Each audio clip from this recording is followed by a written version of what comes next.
Welcome again to another episode of the ToddCast from Kent State University, and my name is Todd Diacon, and I serve as the president of Kent State University. And today we're going to take a deep dive into higher ed and transitions and changes in higher ed, and there's really no one to do that with better than Bryan Alexander. Bryan's a senior scholar at Georgetown University.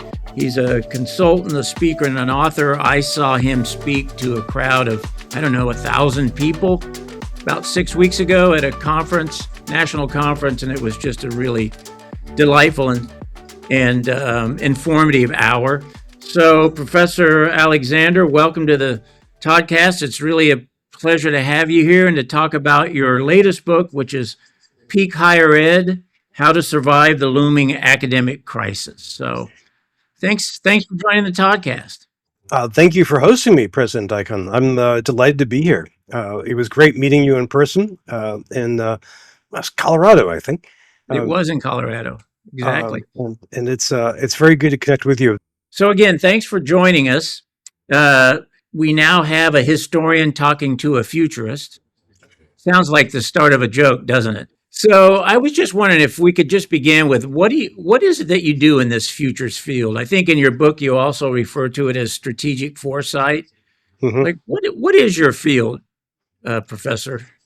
Well, futures as a profession is based on trying to help people think more creatively and strategically about the future. The profession really dates back to the 50s and the early 60s when people started doing this work in military fields. And then branched out to the business world and has really gone everywhere since. Quite a few governments do futures work, or they will call it, as you say, strategic forecasting. The term forecast is often preferred because it describes possibilities, options that are available rather, prediction assumes something will simply happen, A following B. We do this work in all kinds of ways. We make media, so we write books, people make videos, they give talks. We do this interactively through workshops, and then sometimes through consulting and just trying to work with a given population. Most futurists specialize in some particular aspect of the future. So Michio Kaku specializes in the future of science. I have friends who work on the future of war or the future of packaging or the future of work. And my specialty is the future of higher education. So I do research continuously, 365 days a year, and then I translate that through every mechanism I can, through social media, through interviews with fine folks like yourself, through scholarly books, in order to help people think more creatively and strategically about the future. Do you teach courses in that field? I do. At Georgetown, I teach in a master's degree program called Learning, Design, and Technology. And so one of the classes I teach is the future of higher ed. I also teach classes in technology and in simulations where I work in the future in as many ways as I can. Wow. Well, let me just say that your book, Peak Higher Ed: How to Survive the Looming Academic Crisis, such a great book. I think I read a notice about it in the Chronicle of Higher Education, immediately ordered it. And it really is a wonderful study of, I guess, where we've been, where we are, and where we're going. So how about we just start off with you talking a little bit about the topic and the thesis. And let me just say, Professor Alexander, that yesterday I got a phone call from a colleague who's the president of a similarly sized public university in a different state. He said, "What are you doing?" And I said, "Well, I'm going to talk to Bryan Alexander tomorrow about his new book, Peak Higher Ed: How to Survive the Looming Academic Crisis." He goes, "Oh, that sounds heavy." I said, "Well, it's as much a how-to guide on how to confront the future. So it didn't strike me as a heavy book, but it certainly strikes me as an important study. So how about you talk to us a little bit about, why this topic, how you got interested in it, sort of the thesis, and we can start unpacking that as we talk. Well, thank you very much for the very kind question. And thank you for being kind about my attempts to wade into the past. So And this isn't the scariest thing I've written. My previous book, called Universities on Fire, was about climate change and higher education. And that is, in some ways, I offer some inspiration, but also a great deal of dread. This book is more narrowly focused. And it dates back more than a decade. Around 2011, 2012, I noticed that we had an enrollment downturn in total national enrollment. So all the students enrolled in American colleges and universities, that number had grown for decades, for a generation, since the early 1980s, really. And for the first time, we had a little downtick. It was about 1%. This is according to National Student Clearinghouse data. And it struck me. I thought, okay, this could be noise. This could be a statistical aberration, but it might point to something else. And so I quickly did a blog post about this just to put a stake in the ground and say, yeah, this could be a peak. We may have passed maximum enrollment in higher education. And then I tracked this. And for the next few years, this kept happening. Enrollment declined 1%, 2%. Again, not a large number, but a striking number. And also striking in that it happened in absolute terms, but also in relative terms as the American population continued to grow. So the proportion of Americans that were going through post-secondary education was shrinking even a little more fastly. Then the pandemic happened, and we dropped by, depending on how you measure it, 5-6% a year. And I was really struck by this and tried to understand how this could be. Now, for all our viewers and listeners, it's important to remember that this downturn, this decline lasted more than 10 years. Now, the past couple of years, we've actually seen enrollment rebound, but it's happened in unusual ways. The major way it's happened is by community colleges teaching high school students what's called dual enrollment. And that is the major source of our enrollment growth now, which is not something people talk about a lot. But I kept coming back to this decline and wondered how it happened, what caused it, and how might it continue. And so I brought in a whole series of forces which we can talk about. One of them being demographic change, another being changing attitudes in American culture towards higher education, changes in the labor market, some political transformations. And so what I ended up with is the sense that we may, if we're lucky, we may have just survived a dip, a long dip, more than a decade, and we may return to a period of incremental growth. Or we might not. We might see numbers continue to decline. This past academic year, we saw international enrollment decline. The data on that is all over the map, but generally it seems like international students who were already enrolled in American colleges and universities tended to return, but we had fewer new students. We'll see how that goes out that fall. And the reasons for this are pretty obvious, having to do with global perceptions of American culture and American politics. And that takes us down a little bit as well. So it might be that we continue down that slope. But, and this is the hopeful part, I think we have a wonderful opportunity to redesign and rethink American colleges and universities so that we can better appeal to students and we can better appeal to the world as a whole. And really, when we think of peak, I mean this in two senses. One is the statistical sense. You reach a peak and you climb down from that. But maybe if we do things right, we can have a peak as in peak performance, where we can rebuild the quality of our institutions to a great new level. So, if we think about the elements of that characterize the peak higher ed period, we're clearly talking about enrollments. I've now read the book twice, and so my memory is it's also research funding and Pell Grants, federal state funding growth pretty consistently from the end of World War II for the next, 40 to 50 years. And then what I believe you refer to as the college for all commitment. So talk to us a little bit about that. So peak higher ed is reached because we have enrollment levels, we have federally funded research, we have state support for public universities that's growing in the post-war period, and then a growing commitment to college for all. So talk about that last part. This is one more thing I would add to this. a large thing, and then a not so large thing. Another large thing is the total number of institutions.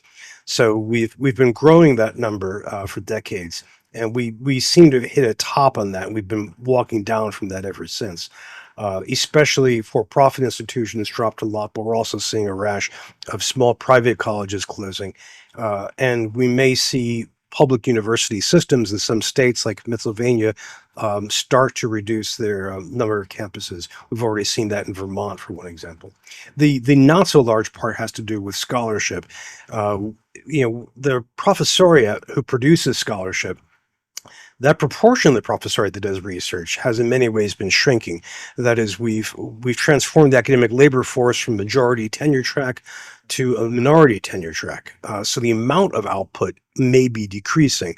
Furthermore, we have a whole series of scandals and crises about the quality of that output. In the humanities, we've had now 20 years of problems of a lot of content that's not cited at all.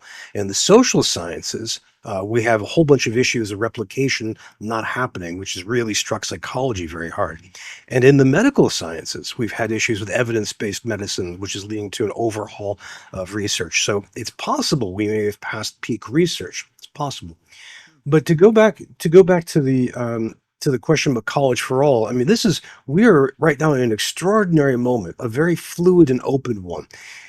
For listeners and viewers who may not have experienced this, especially younger folks, we went through an interesting period over the past 100 years where we went from college being something for elites or some professionals to being college for everybody. And starting in 1960s and really taking off in the 2000s, we had a national consensus that the more college experience that anybody gets, the better. That privately, someone who goes to Kent State is more likely to graduate. They're more likely to have a better job that pays more money. They're more likely to be physically and mentally healthy. And on the public side, they contribute to their local economy, but those graduates are also more likely to vote, to participate in the civic life. It's just a win-win. And this is a bipartisan consensus. There's the signing, for example, of the No Child Left Behind Act was co-signed by George Bush and Ted Kennedy. I mean, it was a really bipartisan idea, and this trickled down throughout society. So you had high school guidance counselors, you had high school boards, preparing all students for an academic future. Even if they didn't go on, that was considered to be the best thing possible. President Obama, in his first term, repeatedly called for more and more students more and more people to get more and more college experience, whatever kind, community college, associate's degrees, certificates, PhDs, masters, the whole thing.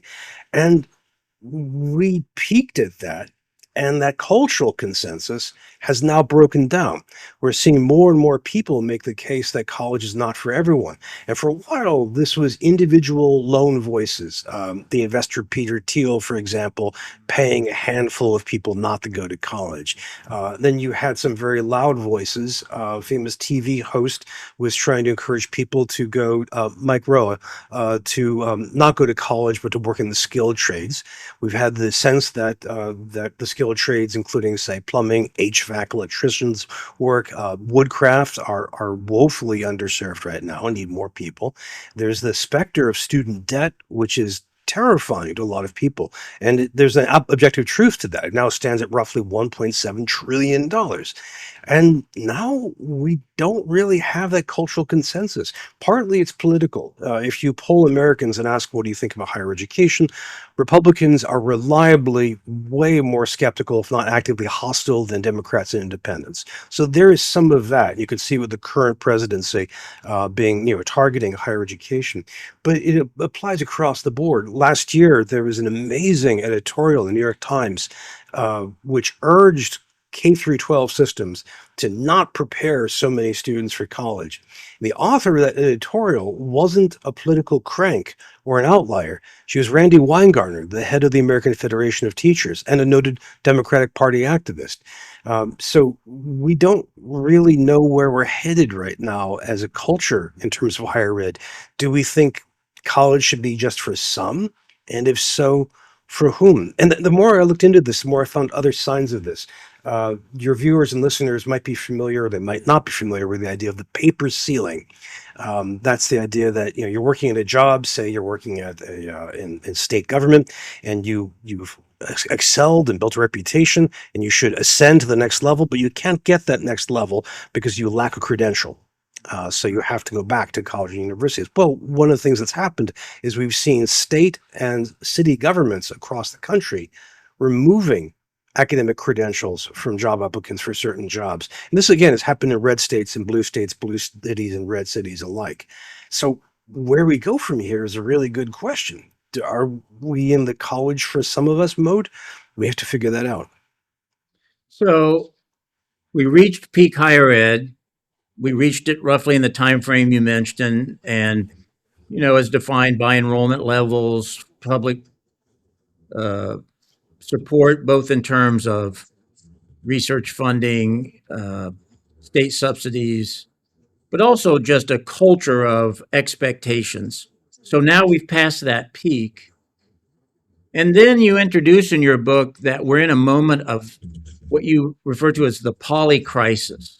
Mhm. So could you talk to us a little bit about the elements of the polycrisis? And then I just want to ask you, it's the historian in me that wants to ask you a question about, have there been previous polycrises? Well, that's actually one of the challenges to the term is that, depending on how broadly you define it, you can stick a polycrisis label on all kinds of periods. But Yeah. just to explain, the term comes out of poli-sci and macroeconomics and refers to a time or situation when you have multiple overlapping crises. They may come from different domains, but they exacerbate each other. So today, for example, we might point to the demographic transition, which is something that a lot of societies are struggling to handle. That is, when a society produces fewer and fewer children and lives longer and longer. Well, it's possible that that has intersected with international warfare. President Putin in Russia may have launched the attack on Ukraine simply because not simply because, but partly because his population of fighting age men has been declining and declining. So at some point that might not be able to occur. We can think as well about the climate crisis, which is having impacts across the world, but that intersects other fields, such as, for example, if you look at roads, rail lines, and bases in the far north. So in Canadian tundra, in Siberia, in Scandinavia, well, a lot of those were built on permafrost. That frost is no longer so perma. So we're starting to see economic side effects of having to rebuild and redesign rail lines, for example. You can see this playing out in multiple areas. So for me, the historian Adam Tooze is one of the biggest advocates of this term, and he uses it to describe a present time, partly to describe this mechanism of all these interlocking crises, but also because we don't have another term for where we are now. I mean, it is the post-Cold War, but it's 30 years since the end of the Cold War. Is this the end of the unipolar world? We don't have a good term. But I think for higher education, I use this term because this helps us think about all these multiple overlapping forces. I mean, you're in Ohio, the demographic transition is proceeding very, very quickly. Your population is aging up. The number of children is shrinking. And that's happening throughout the Midwest, as well as the Northeast, big chunks of the South, some of the High West. But we can also tie this into the arrival of generative AI and how that has some kinds of impacts on higher ed. To this, we can add the geopolitical struggle between the United States and China, and now the United States and Iran, and how that has certain impacts on academia, and so on. The term polycrisis lets us wrap this up together in, I think, a useful way. Historiographically, I mean, I could find a polycrisis in 1914 or in 1789, depending on where you are. You can make the case, though, that the total human civilizational footprint now is simply much more expansive. I mean, we have more people than ever before for now. We are more globally interconnected than ever before. We have a larger physical footprint. That's just the built environment of humanity is larger than ever. We now occupy parts of the ocean and aerospace. And so they may be we've reached a point of great complexity where the term polycrisis may represent a kind of quantitative change that leads to a qualitative new phase of development, possibly. one of the I really appreciate that, and one of the things I was thinking about when I read your book and just listening to you now is, in some ways, the Polycrisis is just the flip side of everything that led to peak higher ed, right? So if enrollment growth was a marker of peak higher ed, enrollment decline is part of the Polycrisis. If massive public funding of state universities for half of a century was a marker of peak higher ed, a decided turn away from that is a Yes. marker of the Polycrisis. If just a public support in terms of opinions for higher ed as a good, a public good, was a Mhm. mark of peak higher ed, it's now opinions turning away from the value of college. Mhm. So as we think about that polycrisis, the reason I mentioned earlier what I mentioned, being a historian, I mean, I'm literally here at Kent State University, and two things come to mind. One is I'm literally sitting 2 blocks away from where 4 students were shot by National Guardsmen on our Yeah, campus. So my guess is you could argue that was a real crisis. It was a real absolutely. crisis at Kent State. Absolutely. Now, but I guess what would be different now is massive enrollment growth in that period, Hmm. still very healthy levels of state funding to the point that at that period, 2/3 of the revenue of Kent State University came from the state of Ohio. 2/3. 2/3. And today it's 22% at Kent State That's University. higher than many. If you think about Kent State University in the 1960s, and we have a multi-campus system. We inaugurated 60 buildings in the decade of the 1960s. 60 buildings in 10 years at Kent State. So now we're on the other side of that, and I think that's where it's a very interesting part of your book talks about what are you going to do when you're on the other side of that, and particularly at places like Kent State. So we're not Ohio State. We are a large 30,000 plus university, but we're a regional university. And I really appreciated your discussion of what are schools like Kent State going to do in a post peak higher ed moment. And then in my own historical work, Professor Alexander, I tend to focus on structure and agency. So, Mm. like, you're Mm. in a certain set of structures. How much Yes. room to maneuver do you have in those Yes. within that set of structures? And you definitely talk about that in peak higher ed. So, if we could you talk to us a bit about in this particular moment we're in, how are we going to survive this looming academic crisis? Like, how much agency do people at Kent State, does do I as president, do our state, uh, other state university presidents? Where is the relationship between agency and structure in this? I love your example of the reduction of state funding as an example of the polycrisis, and I worry that this will continue and deepen, uh, in part because state governments, as political entities, are often dealing with so many competing pressures. The demographic transition is one, thinking about a state government that has to figure out how to pay for, among other things, increased senior services, Medicare, Medicaid funding, state pensions when that population grows and grows.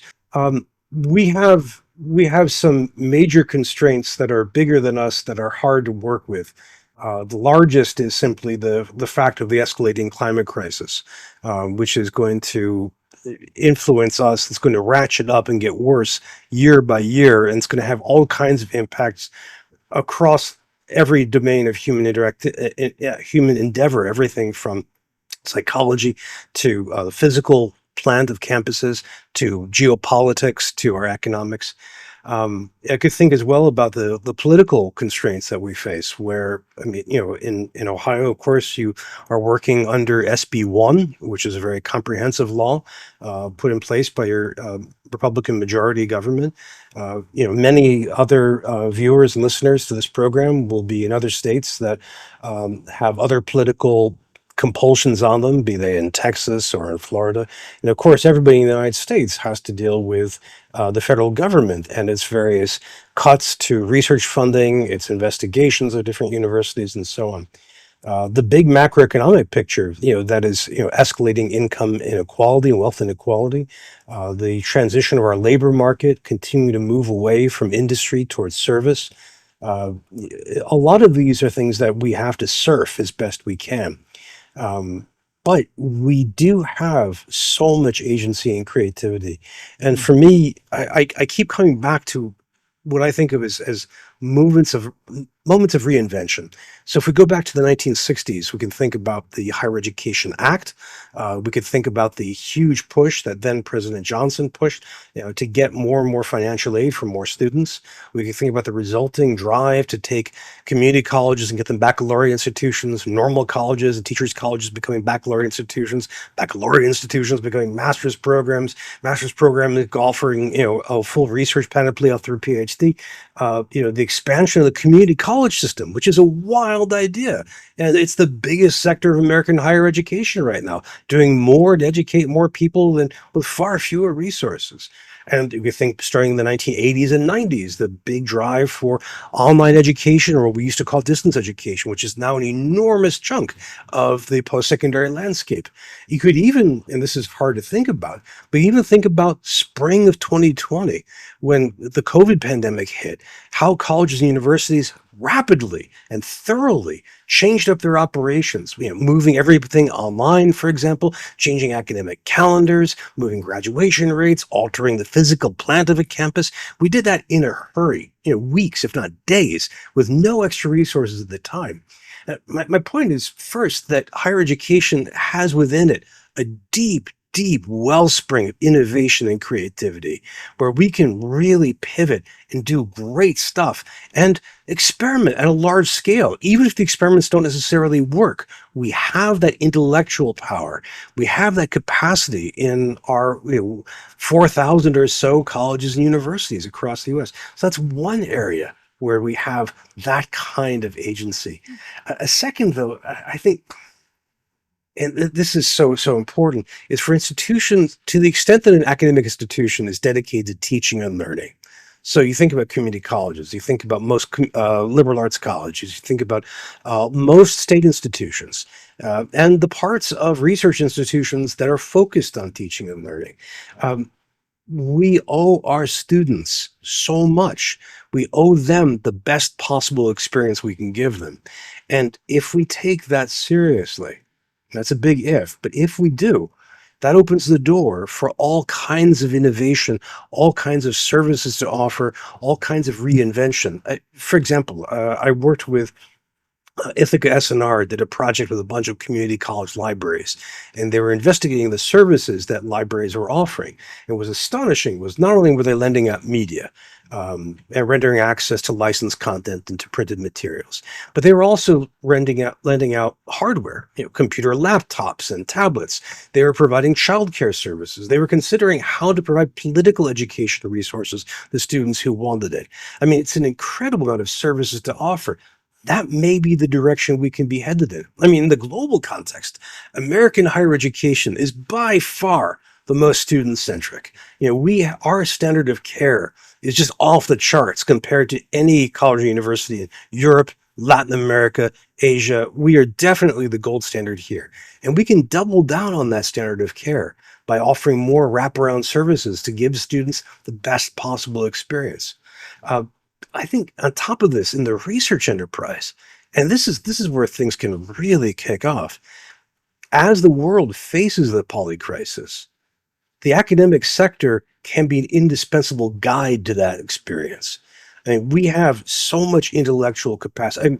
I mentioned climate change. Let's talk instead about AI. If you want to think about how AI is impacting the world, if you're a lawyer, if you are a state government official, if you are a biologist working at a plant, you're trying to figure out what AI means, think about the resources that the academy has. We have computer scientists, obviously, right? We have people in media studies who can help.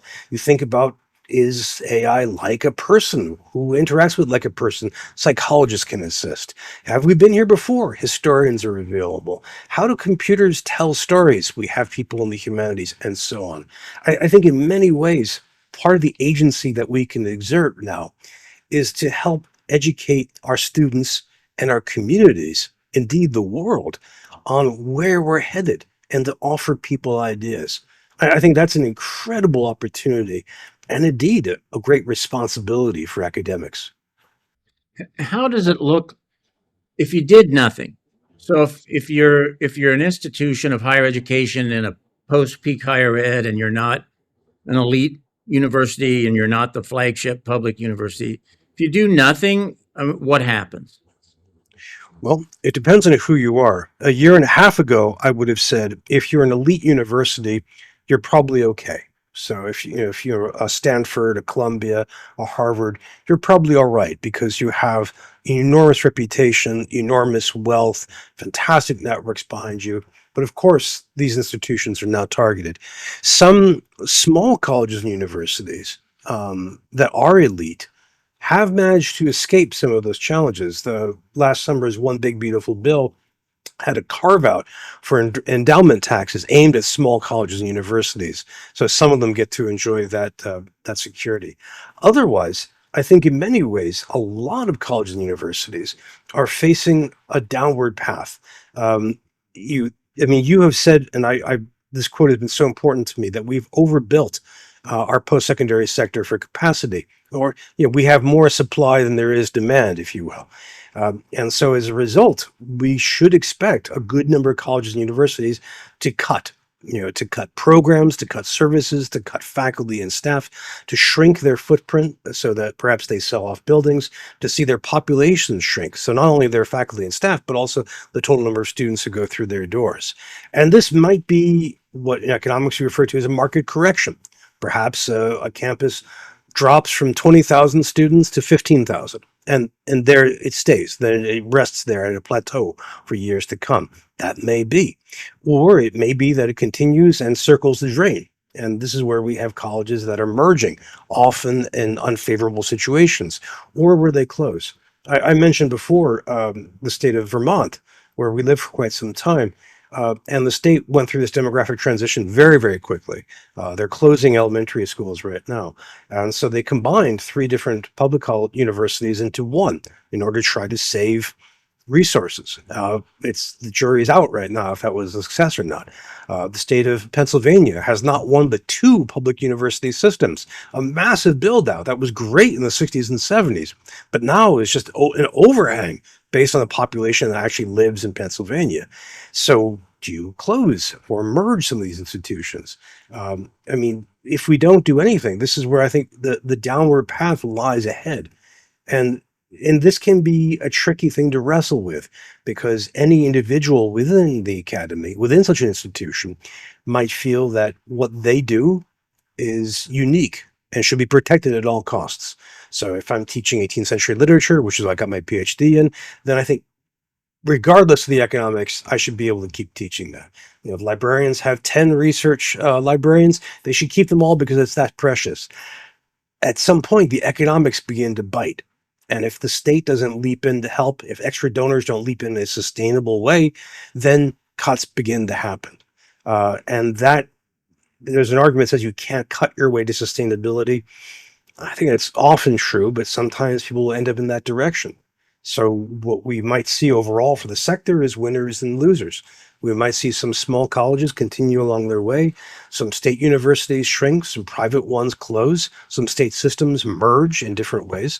And unless we turn this ship around, unless we take advantage of that agency that we've discussed, the whole sector might just continue to shrink bit by bit by bit, which would be awful. Yeah, I always say it. Yeah, okay, you can't cut your way to prosperity, but you can spin yourself into oblivion. I'm mindful of that. But one of the things I think about as a historian is the period that I have occupied. So I graduated high school in 76. I earned my PhD in 87.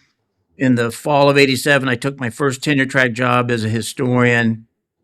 Everything that I took to be given in higher ed, how it works, how it's operated, the structures, faculty senates, Hmm. uh, all of that was really, in a historical context, the product of a post-war America, in Mm, essence. mm, mm. And so, one of the things I keep trying to say to myself and to others is, there's a lot of change happening. We've combined separate colleges into combined colleges. We've shut down buildings, and we've leased those buildings to a K through 6 school, or we've turned over the operation of our student health center to a local or a nearby public medical school. And these are things that feel very different. On the other Hmm. hand, if you look at the history of Kent State, all of these things that we built up happened in roughly the late 50s to Hmm. 1970s, Hmm. right? So at Kent State University, I think in 61, don't quote me, but I think it was in 1961, we created something in that 1 year of something like 9 new PhD programs. Wow. And the next year, we created our first MFA. And faculty senate began in 1968. Hmm.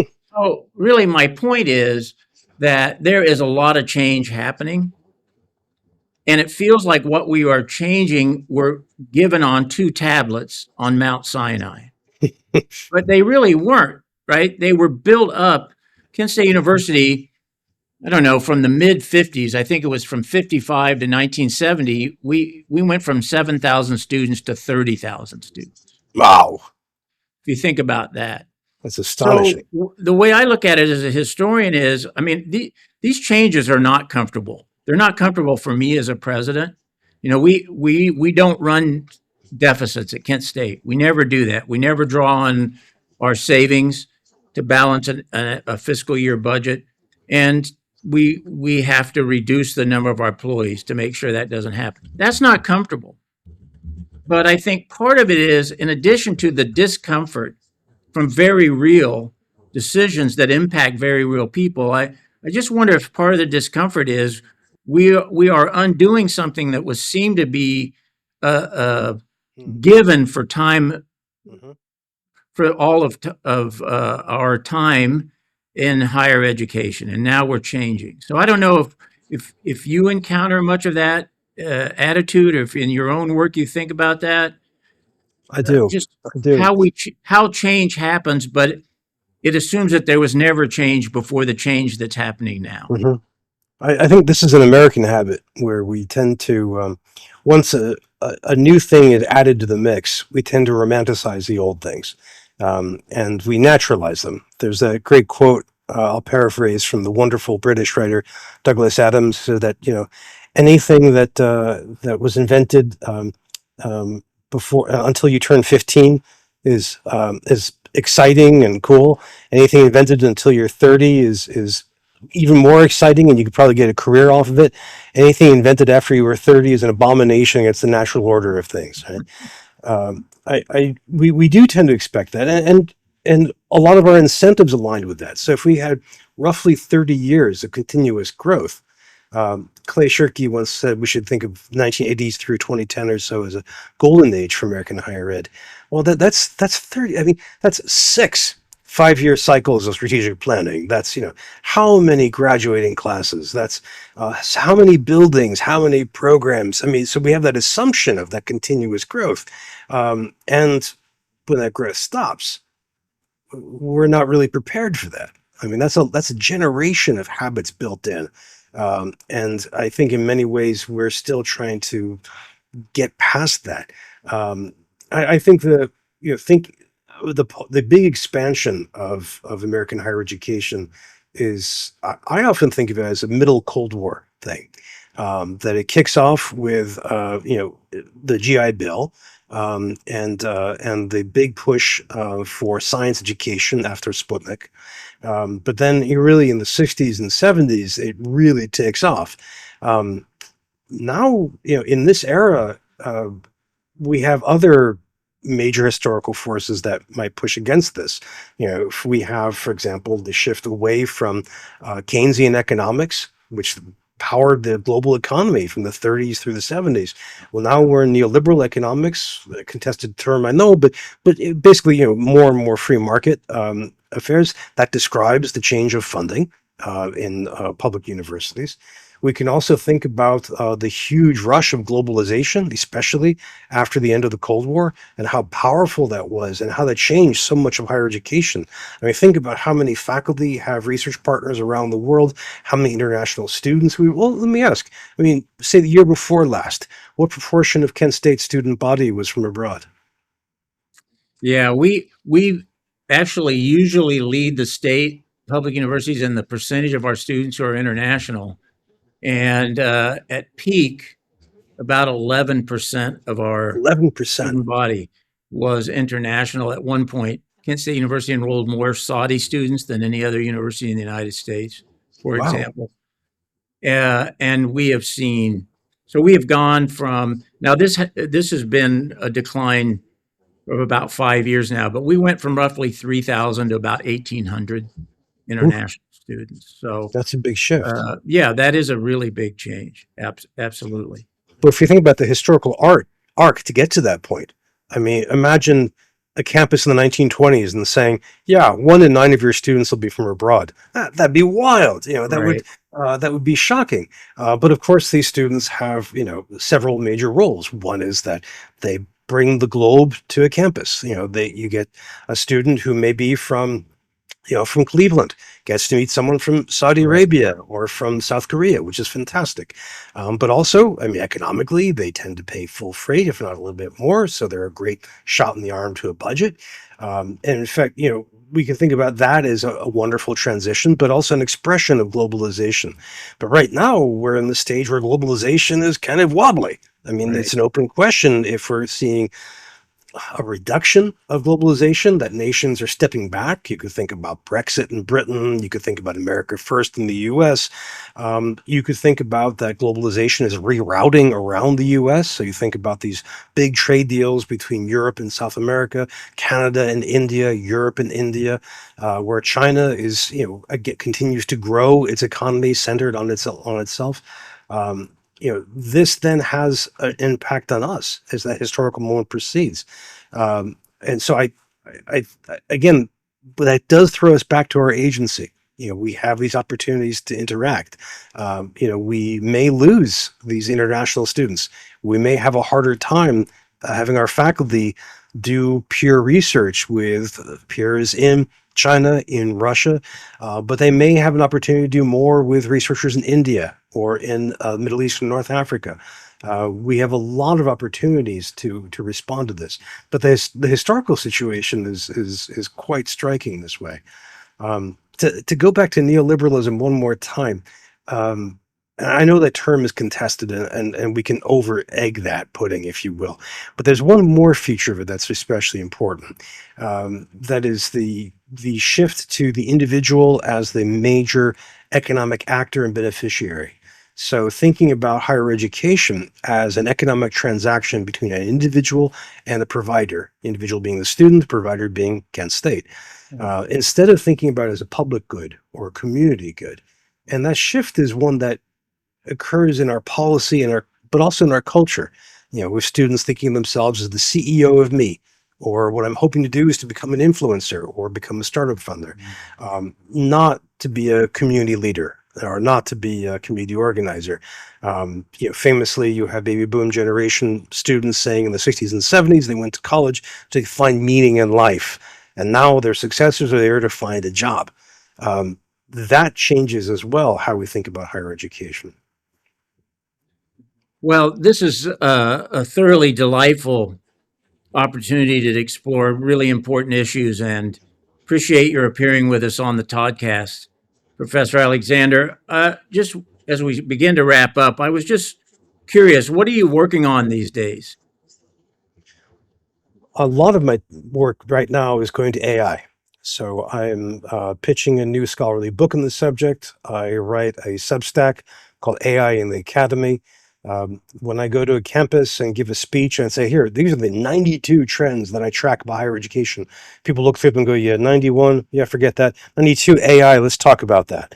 AI is endlessly fascinating right now and deep. So I'm working a great deal on that. I'm also continuing my work on climate change in higher ed, which is very, very important, if challenging to do now. And also in peak higher ed, I have one strange chapter where I imagine two divergent types of thinking about the Right. future of civilization. And that's an idea that haunts me. And I would really, really like to dive into that and to turn that into a big project. So that's where I am right now. Well, the book is Peak Higher Ed: How to Survive the Looming Academic Crisis, and Bryan Alexander. Such an important book. To me, it's really a manual in part for how to pull some agency out of a structurally complex and difficult situation. I know that I have learned a lot from reading the book. I hope others that are listening and watching this will also read the book because they will benefit from it as well. So really want to thank you for appearing on the ToddCast, and I want to thank all of our listeners for participating in this really deep discussion about the changes that we face. I'll just finish by saying that a lot of these changes, they're not comfortable, but we do have some control over them. I'm a historian that's attracted to periods of transformation. And I've written 2 books about that on the history of Brazil. But what I've discovered is I'd rather study those moments than actually live through them. But it's with the help of people like you that we address the current situation. So, Dr. Alexander, it's been a real pleasure. Thank you for joining us on the ToddCast. Thank you so much, President Diacon. A real pleasure talking with you.